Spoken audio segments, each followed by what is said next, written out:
Cartoon x. Cartoon x. बहू और बेटी में भेदभाव। देवदत्त और देवयानी अपने बेटे कार्तिक की शादी स्नेहा से कर देते हैं और घर में बहू के आने से सभी बहुत खुश हैं। रूबी कार्तिक की छोटी बहन है जो अभी पढ़ाई कर रही है। अब वर्षों का सपना पूरा हुआ है।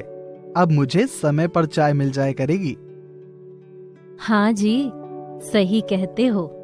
अब पोते का मुंह भी हम जल्द ही देख लें, बस ऐसी भगवान से आशा है। पापा, क्या आपको अभी तक चाय वक्त पर नहीं मिलती थी? देखो, मेरे सिर के इस बोझ को बहू घर में आई नहीं कि इनको जलन भी होने लगी। पापा, मैंने सिर्फ ऐसे ही पूछा है। भाभी के आने से मैं भी खुश हूँ। मुझे क्यों जलन होगी? बदतमीज, पापा से जबान लड़ाती है। अभी मारूंगा एक थप्पड़। रूबी रोकर अपने कमरे में चली जाती है। स्नेहा अकेली किचन में खाना बना रही होती है कि तभी देवयानी बाहर से आ जाती है। तू हमेशा इन किताबों को लेकर ही बैठी रहती है। मेरी बहू घर में अकेले खाना बना रही है, तू उसकी मदद नहीं कर सकती है? माँ, मैंने अभी बर्तन साफ किए हैं। हाँ तो खाना कौन बनाएगा? माँ, मेरे एग्जाम है तो मैं पढ़ रही थी।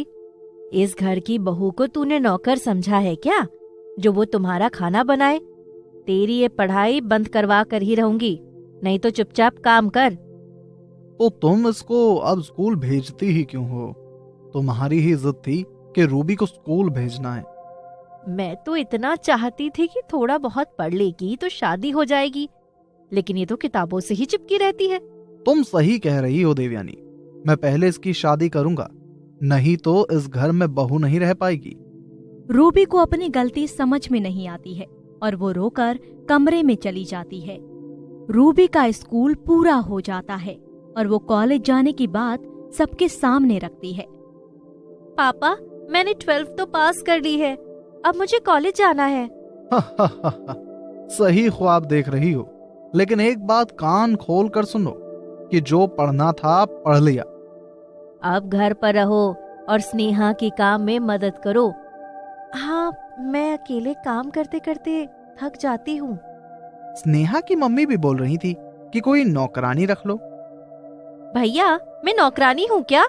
अच्छा, तो स्नेहा नौकरानी है क्या? मुझे कुछ नहीं, मुझे कॉलेज जाना है। तूने 4 किताबें क्या पढ़ ली? तू बड़ों से बात करने की तमीज ही भूल गई है।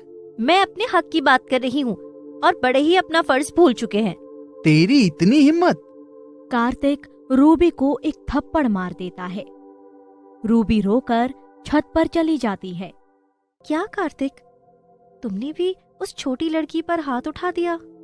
इसकी जुबान ज्यादा चलने लगी थी और इसके लिए ये ठीक था। स्नेहा बेटा, लो, मैंने तुम्हारे लिए फल काट दिए हैं, आ जाओ जल्दी से खाकर खत्म करो।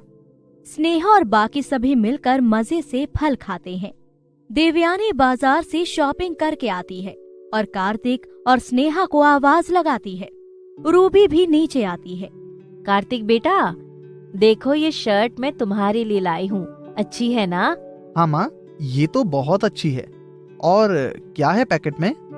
तेरे लिए स्वेटर भी लाई हूँ। मेरी प्यारी माँ, लव यू माँ, थैंक यू। अच्छा कार्तिक, अब तूने मक्खन लगा लिया हो तो अलग हट, किसी और का भी नंबर आने दे। माँ, मेरे कपड़े कहाँ हैं?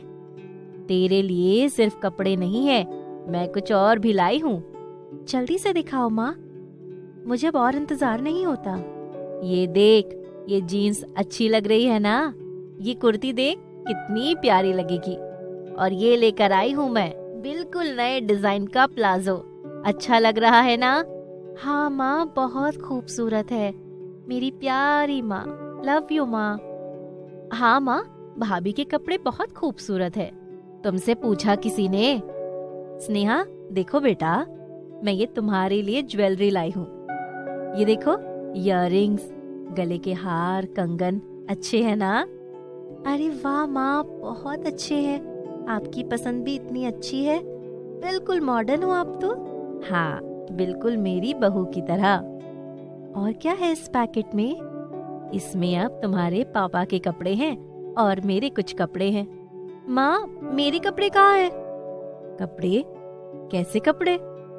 माँ, मेरे कपड़े? क्यों, तेरे पास कपड़े नहीं है क्या? मेरे पास कपड़े हैं, लेकिन सबके नए कपड़े आए हैं, तो मेरे लिए भी कुछ कपड़े ले आती आप। ओहो महारानी, हमसे बराबरी करेगी? यहाँ नहीं है तेरे लिए कुछ कपड़े वपड़े, चल भाग यहाँ से। रूबी रोकर वहाँ से चली जाती है और कुछ दिनों तक यूं ही काम करती है। रूबी को समझ नहीं आता कि ये उसके साथ क्या हो रहा है और क्यों हो रहा है। रूबी की पढ़ाई छूट चुकी है और वो अब घर में ही नौकरानी बनकर रहती है। एक दिन रूबी अपनी माँ के पास आती है। माँ, आपने मुझे पैदा तो किया है ना? मैंने ही पैदा किया है तुझे, इसीलिए तो पछताती हूँ कि मैंने क्यों किया। आप भाभी को इतना प्यार करते हो, लेकिन मुझे क्यों नहीं करते? तेरी भाभी ही इस घर में चिराग जलाएगी, उससे ही हमारा वंश चलेगा, इसीलिए हम उसे प्यार करते हैं। तेरा क्या है, तू तो दूसरे के घर चली जाएगी। रूबी ये भेदभाव झेलकर आज भी रो रही है। समाप्त। आगे की मजेदार स्टोरी के लिए चैनल को सब्सक्राइब करें और बेल आइकन प्रेस करना ना भूलें।